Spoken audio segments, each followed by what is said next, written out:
প্রিয় দর্শକ ବନ୍ଧୁ, ତୋରି ପାଇଁ ତୋ ପାଇଁରେ ଆଜି ଦେଖିବାକୁ ପାଇବେ ଶନିବାର ମହା ଅଧ୍ୟାୟ। ରାମ ଆଉ ଚିକି ପରସ୍ପର ଆଜି ମିଶି ଯାଉଛନ୍ତି।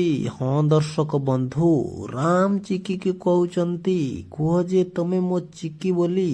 ଆଉ ଚିକି କହୁଛି ହଁ ହଁ ମୁଁ ତମ ଚିକି। ତାପରେ ରାମ କହୁଛନ୍ତି କାହିଁକି ତମେ ଆଜି ଯାଏ ମିଛ କହୁଥିଲ। ତାପରେ ଚିକି କହୁଛନ୍ତି କେବଳ ତମ ପାଇଁ। ତମେ ମୋ ସାଙ୍ଗେ କାହିଁକି ଏତେ ବଡ଼ ଧୋକା ଦେଲ? କାହିଁକି ମୋ ଭଲ ପାଇବାକୁ ଏଡ଼େଇ ସେ ରୋହିର ସାଥ ଦେଲ?